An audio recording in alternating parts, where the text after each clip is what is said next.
नमस्कार. मी पिलनवाडी ह्याच्या इथे या गावामध्ये आलेले आहे आणि पिलनवाडीमध्ये कदम सर राहतात. ते आपले मायलाफेल कंपनीचे डिस्ट्रीब्युटर आहेत. त्यांना आपण काही प्रोडक्ट वापरण्यासाठी दिले होते की बाबा हे बघा आणि वापरा, जर कसं ते पहा. तर सरांनी आपल्याकडे ते प्रोडक्ट घेतले होते. आणि सर तुम्ही प्रोडक्ट काय काय घेतले? प्रोडक्ट भुआश्रम ग्रो मॅजिक कसं टाकले ते? ते जमिनीतून टाकलं आपण. भेंडी आता 10 दिवसाची भेंडी झाली बरं का सर. हां 10 दिवसाची भेंडी झाली. तर 10 दिवसात काही लोकांची उगवण बी होती, 2 पानं असते काही काहींची. आपली 4 ते 5 पानावरती भेंडी. म्हणजे बघू शकता बरं का की हा, बघा बघू ह्याचं शकता पान तुम्ही. वगैरे ह्याचं किती मोठे आले, त्याची साईज पण जरी अशी चांगली आलेली आहे.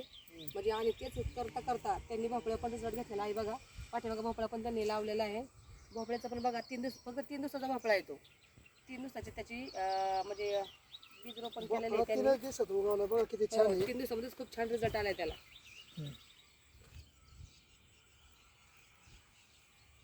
तर तुम्ही सर शेतकऱ्यांना काय सांगणार तुम्ही याच्याबद्दल? शेतकऱ्यांना सांगणार आम्ही की प्रोडक्ट तुम्ही वापरा. हां चांगले प्रोडक्ट आहेत. भुआश्रम ग्रो मॅजिक.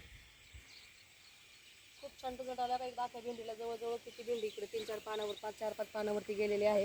त्याची साईज वगैरे किती बघून घ्या, किती खूप म्हणजे खूप मोठी झालेली आहे.